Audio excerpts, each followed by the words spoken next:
పట్టీలు మార్చుకుంటానంటే వెళ్ళాము.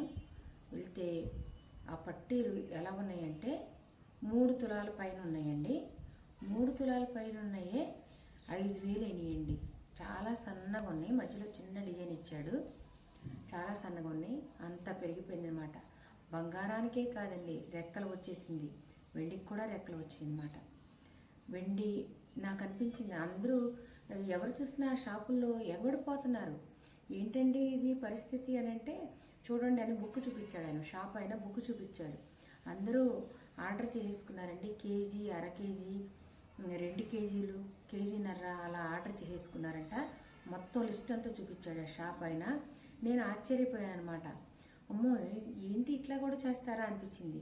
ఎందుకంటే ఎంత బాగా పెరిగిపోయింది, డిమాండ్ వచ్చిందని అంటే, అవునండి ఇప్పుడు అంటే కొంతమంది చేతిలో డబ్బులు ఉన్న వాళ్ళు ఉంటారు.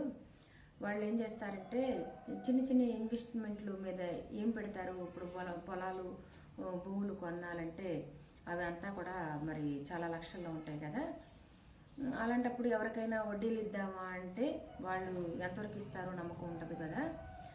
అలాంటి వాళ్ళు ఏం చేస్తారంటే ఈ బంగారం మీద, వెండి మీద పెట్టుబడులు పెడతారండి. బంగారం మీద పెట్టే పరిస్థితి చిన్న చిన్న వాళ్ళకి లేదు కాబట్టి వెండి మీద పెడుతున్నారండి, సేఫ్గా ఉంటుంది కదా అని చెప్పేసి ఆయన చెప్పాడనమాట. ఆయన ఇదేదో చాలా బాగుంది అనిపించింది నాకు కూడా. ఏంటంటే డబ్బులు ఉంటే గనక అప్పులు చేసి తిప్పలు పడకుండా, డబ్బులు ఉంటే గనక అలా చేయడం కరెక్టేనేమో అనిపించింది ఆయన చెప్పిన తర్వాత నాకు. వెండి కూడా చాలా బాగా పెరిగిపోతుందండి. మేము తీసుకున్న రోజున ఎంత ఉంది, 1,20,000 ఉందంటండి ఆ రోజున, 5,000 అయిన రోజున. మళ్ళీ ఇప్పుడుకి వచ్చేసేసి గురువారానికి వచ్చేసేసి 2 లక్షల దాకా, దగ్గర 2 లక్షల దాకా అయ్యిందని చెప్పేసి చెప్పారనమాట. అసలు నేను ఆశ్చర్యపోతున్నాను, ఏంటి వెండి బంగారం ఇలా పెరిగిపోతూ ఉంటే. ఇప్పుడు మధ్యతరగతి వాళ్ళు ఉంటారు, వాళ్ళు ఏ కార్యక్రమం, ఏ పెళ్ళి అలాంటివి చేయాలన్నా కూడా ఎంత కష్టమైపోతుందండి. అసలు ఎటు వెళ్ళిపోతుంది, ఏమైపోతుంది. కొంచెం ఒక గ్రామం కొనుక్కునే పరిస్థితి చాలా కష్టంగా ఉంటుంది అంతంత మాత్రం వాళ్ళకి అని చెప్పేసి అని అడిగానండి.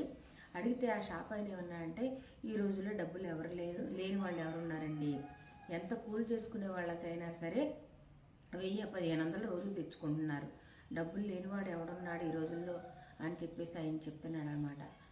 అదే నిజమేమో అనిపించింది. ఎవరైనా అవకాశం ఉన్నవాళ్ళు, ఎవరైనా డబ్బులు ఉన్నవాళ్ళు అటు ఇటు వాళ్ళకి వీళ్ళకి వడ్డీలకి ఇచ్చుకోకుండా ఇట్లాంటి పని చేస్తే బాగానే ఉంటుంది కదా ఆయన చెప్పినట్టుగా అని నాకు అనిపించిందండి. ఎట్టి పరిస్థితుల్లో మాత్రం ఎవరో ఎగబడుతున్నారు, జనాలు ఎగబడుతున్నారు.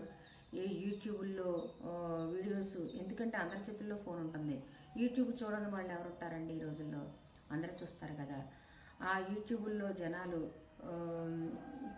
వీడియోస్ పెట్టినట్టుగా వేలం వెర్రెత్తిపోకుండా కొంచెం నిజంగా డబ్బులుండి అనుకూలంగా ఉంది పరిస్థితి అనుకుంటే మాత్రం ఇట్లా ఈ వెండి మీద కూడా ఇన్వెస్ట్ చేయొచ్చు అని నాకు అనిపించిందండి.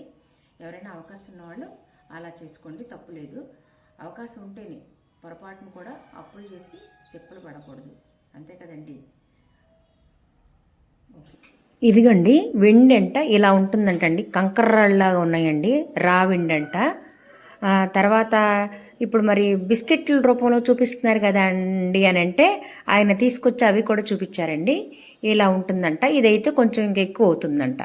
ఇదండి పరిస్థితి.